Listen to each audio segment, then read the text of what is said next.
All right, this video is going to walk you through the important talking points of this challenging question. The first thing you have to look at is trying to find the domain of this function. Domain is referring to the x values. So when you look at a question, you have to say how many x or what x values are used up by this graph. So as you look along the x-axis, all of them get used except this dotted line right here at 6. So this is kind of broken up into two parts. There's a section over here on the left, and there's a section over here on the right. We're going to have to use some interval type notation for this kind of question. So as you look at the part on the left, it goes off to the left forever to negative infinity, and it shoots off to the right over here to positive infinity. So keep that in mind as well.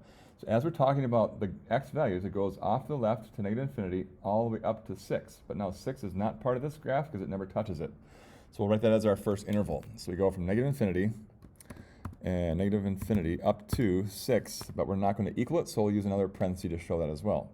We never stop it in negative infinity, so we also use a parenthesis with that in the question. Next, we're going to union that with the next piece. So just use capital U, and the right-hand side piece is this little piece over here that goes from 6 off to the right, and that's going to be done just from 6 to infinity. So you go like this, 6 comma infinity, and that's your first domain type answer you're looking for. Next, when it says what is the range, we're talking about all the y values that are used. Any number that is being used by this graph vertically. Now, as you look along this y-axis, every dot across here is used. Since this is going up forever and this is going down forever, that means the bottom of this graph hits somewhere down here at negative infinity, and this little arrow covers everything up to the top at positive infinity. So that means every number is covered. So we can just type that as an interval looking like this. We'll go negative infinity, always go from bottom to top, by the way, too. So negative infinity up to positive infinity. Next, as you get across questions like this, what are the x-intercepts of the f of x function? Just look at where does it touch the actual x-axis.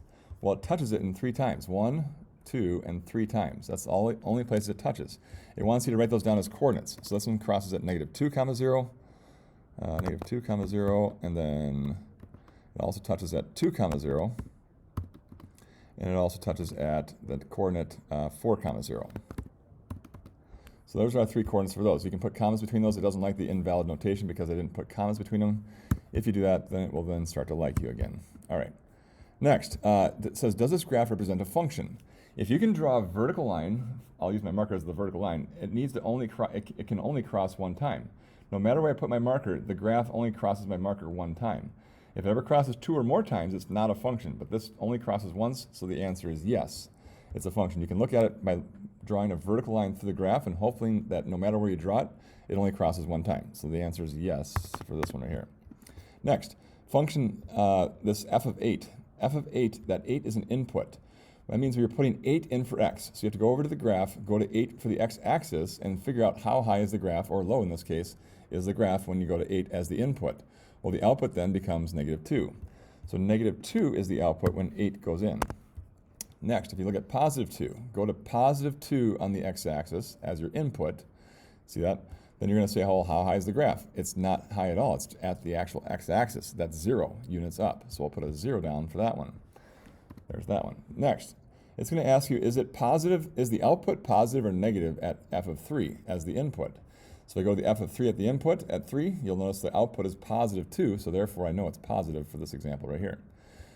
Next, it says, how many times does the graph cross the line y equals negative 5?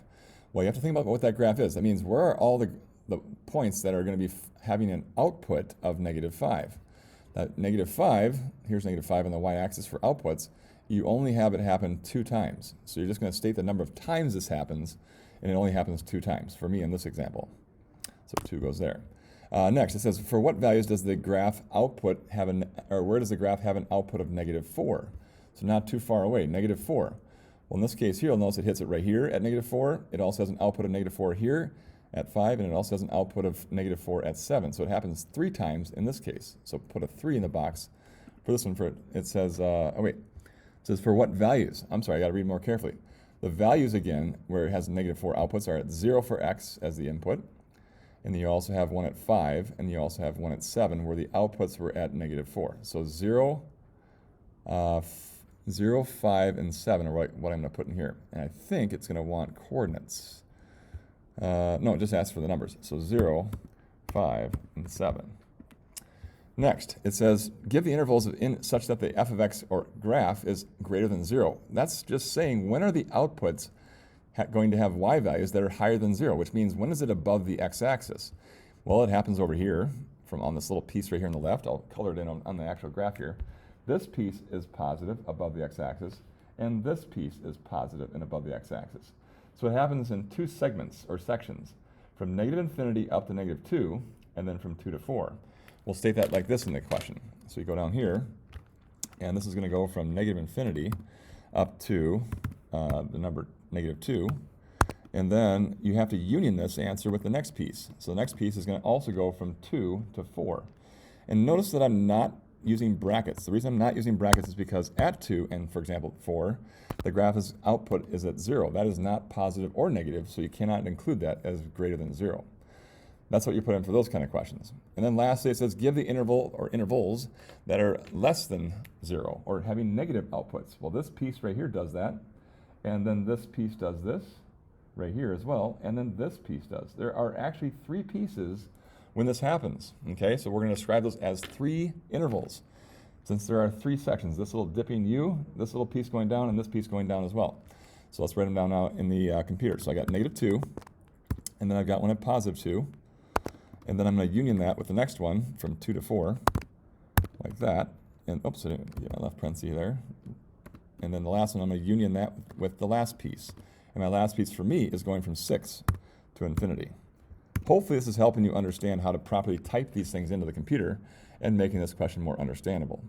Good luck in your question as you try to complete the investigations of these more challenging type questions like this. Good luck.